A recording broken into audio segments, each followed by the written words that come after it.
everybody. It is Thursday. How are you tonight? Welcome to Thursday night. Short sleeves tonight. It's a beautiful day in the neighborhood. Such a beautiful day in the neighborhood. Won't you be my neighbor? How's everybody doing? We are broadcasting tonight live on both YouTube and Facebook. So the YouTube link is out there. Cassandra posted it earlier. So if you're having any problems on Facebook, you can switch right over to the YouTube. Hey, yeah, Dylan Dazzle, Kitty, great to have you both here tonight. Glad to have everybody here this Thursday night. Sorry, I am way more ish than 8 tonight. Way more ish. But I am glad to have you all here. Tell me what you're grateful for today. Short sleeves, grateful. A nice day. Beautiful day. Beautiful day. Cassandra said at one point it hit 70 in the car today. But it was a nice day. It was a nice day. A good day to have a good day. That's what we're talking about. A good day to have a good day. What happened exciting in your world? Tell me about your world and what is good in your world today. We had lots of happy shoppers in the stores today. Lots of clothing going out the door. Lots of clothing going out the door. We're going to talk about that tonight. That's an exciting thing, especially because we all know during this clothing hasn't been a thing. You only needed to see from here to here. Only needed to see from here to here. Clothing was not a highlight. So, but what is happening out there, folks? What are you feeling tonight as we start this Thursday night? Well, let's get this party started tonight because I started so late tonight. Let us flip over to our Good Morning, Good Night book. Our Good Morning, Good Night book is how we start this program every night. Every night is where we start. Tonight, we are on page 2. Page 2.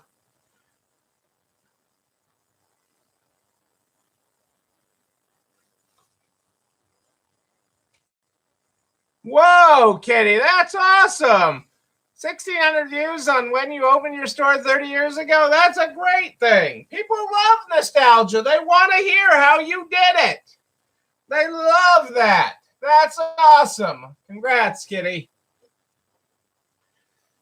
Good morning, he said. Be at home in your head. Make sure joy is well fed. Don't let dread hog the bed. I'm sorry that it was a little cooler, though, but that just means that I've got that cooler weather coming because I seem to always be a couple days behind you, and then we get it. But we are enjoying these gorgeous temps right now. These gorgeous temps. But, so if you're having any problems with the Facebook connection, you can always flip over to the YouTube. The link to that is posted in the NARTS private Facebook group. That link to where we're broadcasting live on YouTube. It's not the same page that we're live on that you get the replays on. What's happening in the world? I'm going to try to be succinct tonight. What did I do with my pile? Hang on a second here. It's on the printer. I'm like, I had a pile.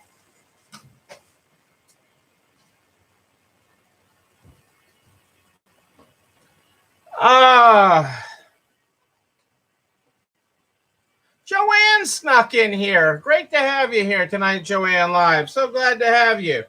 Our quote from Simon Sinek tonight: accountability is hard, blame is easy. One builds trust, the other destroys it. Accountability is hard, blame is easy. One builds trust, the other destroys it. Pat and the Peanut Gallery snuck in too. All these people are sneaking in here tonight. Great to have you here, Pat, in the Peanut Gallery.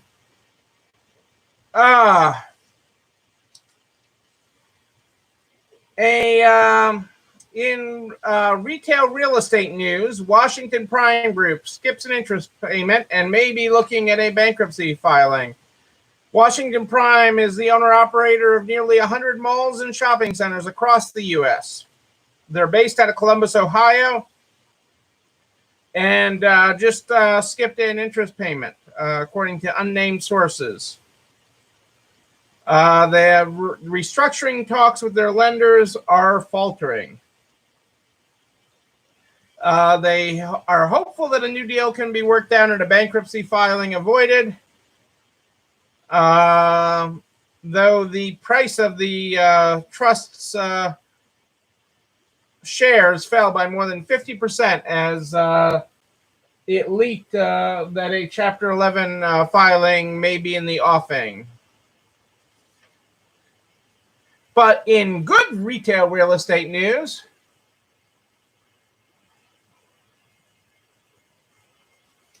hey, Kim, that's awesome that an employee is going to work her birthday so you can get the present of your second shot. That's awesome.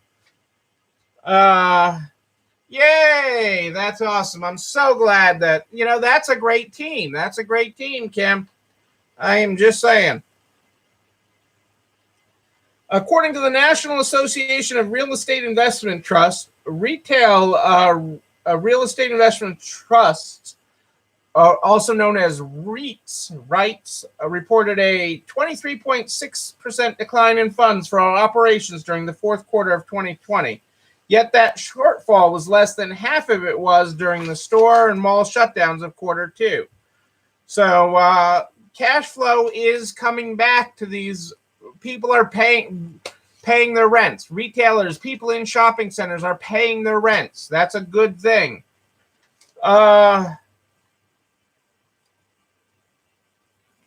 But even office and healthcare real estate investment trusts are still 9.6% lower than they were in the year ago period.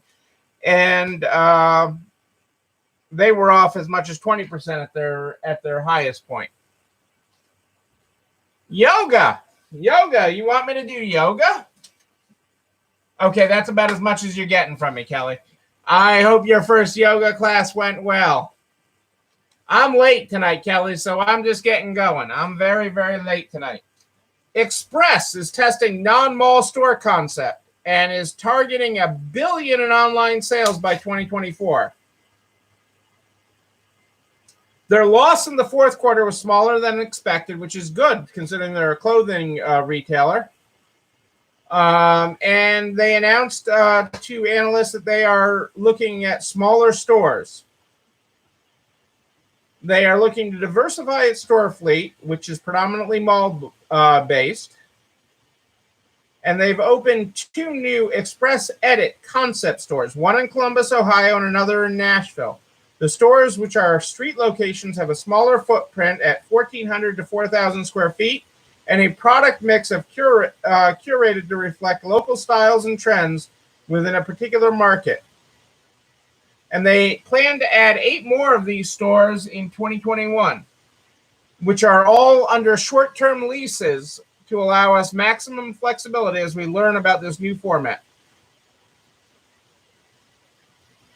They also reduced the square footage of their store at the King of Prussia Mall, which is a fancy mall outside of Philadelphia, by 45%. And the sales have been outstanding, with productivity double that of the balance of the Express fleet. So they know they have opportunity to make smaller formats work and be profitable. So that is exciting. Hold the phone. Costco is running out of cheese. The cheese case may look bare at your local Costco. I am not making this up. And why is it? It's because of 2 things. It's because of not enough shipping containers and the bottleneck at the ports. So they can't get the cheese. They can't get the cheese. The problem isn't limited to just cheese, but seafood, olive oils, furniture, sporting goods, and lawn and garden equipment is Costco's supply chain issues. We've talked about that a bunch. And so that is interesting, but it's also opportunity for resale. Not that we're in the cheese business, but again, these supply issues that these guys are having as people come out of this pandemic, as people start to get their new money, which we're going to talk about in a minute, that, he who has the stock is where people will buy things. He who has the stock is where people will buy things. Walmart's early pay app is an interesting thing. I don't know if I talked a lot about this, but Walmart had introduced an early pay app. So if you use the app, you can get your pay earlier. Okay, if you're using this app from Walmart. And people that use the app stay with the company longer than people that don't. But it's really kind of, in my opinion, making Walmart a payday lender. Now, you need money today, so it's just in time. Part of it gets you to show back up to work, but it really locks you into them. So, it doesn't give you, as an employee, to an extent, it chains you to them. People that aren't chained to them and don't need and are taking their regular paydays leave Walmart faster. So, Walmart looks at it as a good and bad. If you really need the money each day, you're taking your payroll faster. You're locked in, and I don't know about that. That's kind of fishy to me. I like this quote: "Time is a gift given to you to give you the time you need to have the time of your life." Think about that.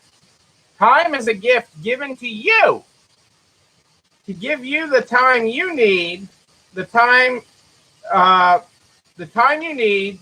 you need to have the time of your life.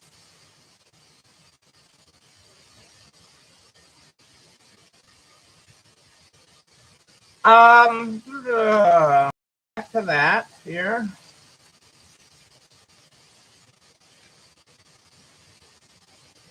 I know we all miss the sample lady.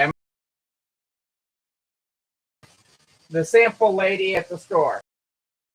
Walking through the aisles of the grocery store, you're walking through Costco, and the sample lady is really what makes it. Okay, it makes that trip extra special. I mean, it turns a shopping trip into date night. I'm just saying. But free samples have not made the comeback yet in stores.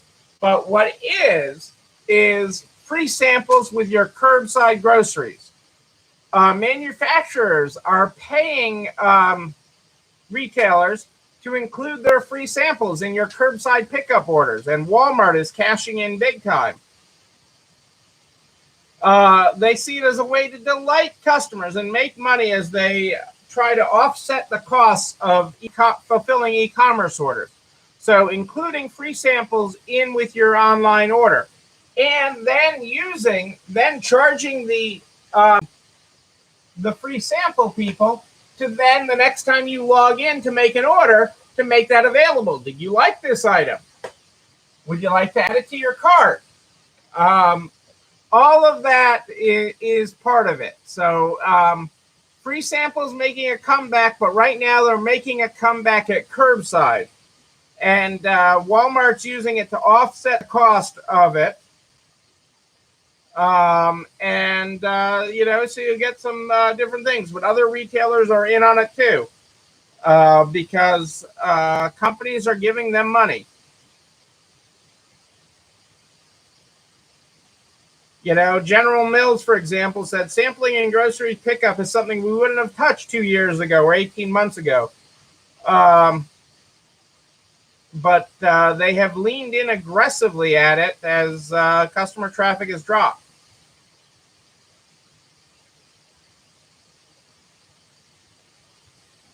Some examples is Old El Paso taco seasoning mix and recipe cards around Cinco de Mayo. Annie's Fruit Snacks has done it. Bunny Grams. Bunny Grams? Who doesn't like Bunny Grams? I'm just saying. and it deepens the loyalty with your retailer, they say. I just miss date night at Costco. I'm just saying. I don't get the same date night feelings at Costco. All right, what's happening in Washington tonight? The president today signed the bill. He didn't wait till Friday, which was really nice. The president signed the bill today, signing the $1.9 trillion into law. So that money will start flowing. They have said some people will start receiving their stimulus payments this weekend, certainly in the next week. What's more is people are counting on it now, so they're feeling comfortable spending money that they haven't gotten because they've been promised it. Okay, that the president promised you're going to be getting these checks, and so people are feeling comfortable spending that money now. One of the things that isn't getting highlighted much in the press, okay, part of this bill is for vaccine distribution. Part of it is for schools to get them reopened. And schools are starting to reopen. And I know some parts of the country, they've been open all year.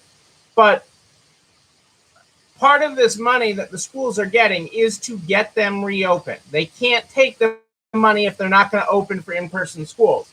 And in areas that have been closed or only doing remote or only doing hybrid, they have to offer 5-day-a-week in-person full-day classes to get the full tranche of money. And they are doing that. They can still offer a remote option if parents don't feel comfortable sending their students, but they are required to be open for in-student, in-person learning. And we are seeing just today across the Northeast, as this bill was signed, schools announcing reopening plans and how they are going to reopen and be open for in-person. They want the money, they want the resources, and they don't get it if they don't reopen. So that is a big deal, and that is happening, and that is really, really good for the economy. Okay, it has been proven time and again that school isn't the place where COVID is happening.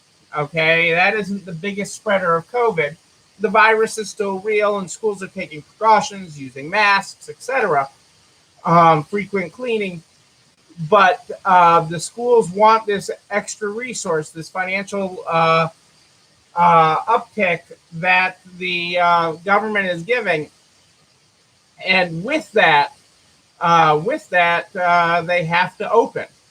And so you're seeing it play out across the country as schools are now announcing reopening plans because of the money that they want to be able to accept in this bill.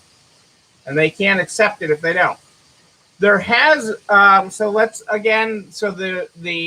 payments to people, the stimulus payments of $1,400 for adults is going to start hitting bank accounts this weekend. People will wake up Monday to it, and people are getting ready to spend it. People are actively out and ready to spend this money. Be ready to take advantage of it in your stores because you are open this time around. Do not forget that. You are open. And unlike past times, you are open, and this is a great time to take advantage of it and really make hay. For those of you that have not gotten a PPP yet, there has been a bill that is currently set to expire at the end of March, as I've been talking about. A bill was introduced today and is expected to get a vote next week in the House. A clean bill, and a clean bill is just dealing with one issue, and it is a bill to extend the PPP through the end of May, but it would give an additional 30 days beyond that for the SBA to complete loans that were applied for through the end of May. So really through the end of June. So this is a good thing. It's helping people. A lot of people have been afraid to apply to it because they don't want to end up with a loan, but they're eligible for it.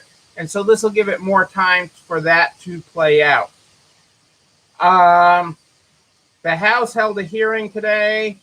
The Education Labor Committee on workforce protections. and holding OSHA and asking OSHA to issue an emergency temporary standard. And we remain opposed to that because a one-size-fits-all OSHA standard doesn't really work for guidance across this country. There is also a new privacy bill that's been introduced that our friends at the National Retail Federation and others are getting behind because it's common sense. It's a balanced approach that has been missing in earlier measures considered in Congress. The principles embodied by this legislation are critical to ensuring the enactment of a balanced federal privacy law. The Act protects consumer data no matter where a consumer lives or which business handles the data.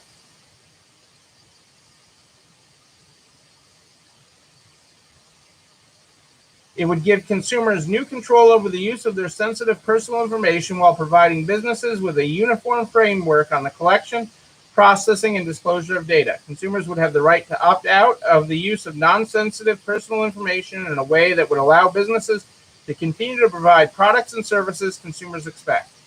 For sensitive personal information, businesses would be required to obtain a user's opt-in approval, which processors and third parties would also be required to honor downstream.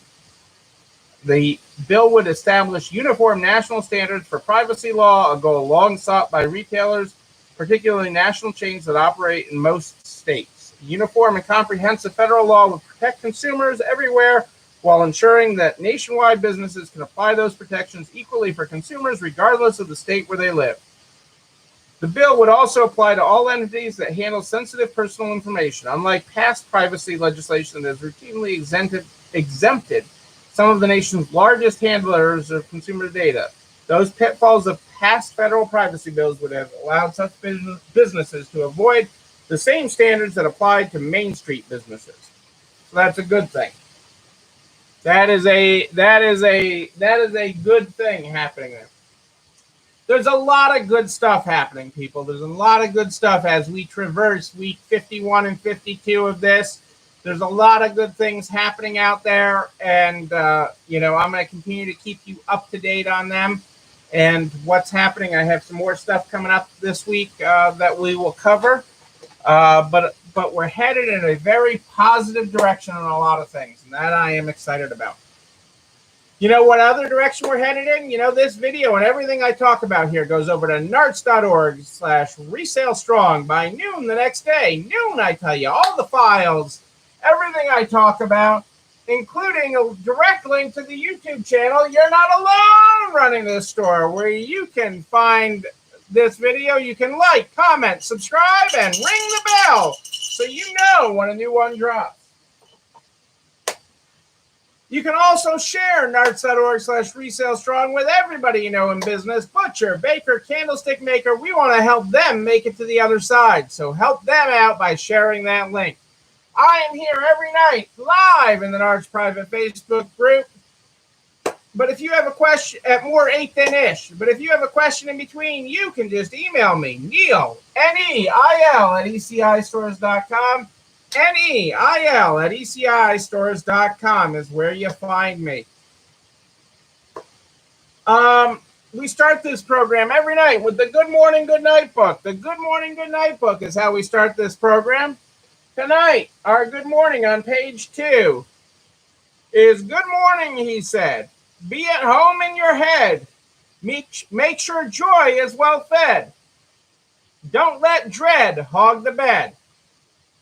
Our good night tonight is good night now and rest. Today was a test. You passed it. Congratulations. And you're past it.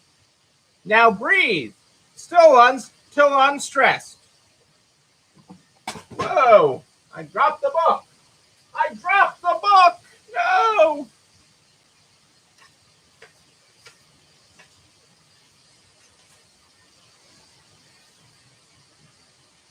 There's your graphics, folks. I didn't show the graphics. There we go. Ladies and gentlemen, I am Neil Abramson. I do like a good party, a wedding, a bar mitzvah even. We will party again. We will be in person someday again. And when we are, I'll be there with you. Yes, I will. But until then, and until tomorrow night at more 8 than ish, know that you and you, but most importantly you, yes you, you're not alone running this store. It's time for dinner. I'll see you tomorrow night, everybody. Have a great night.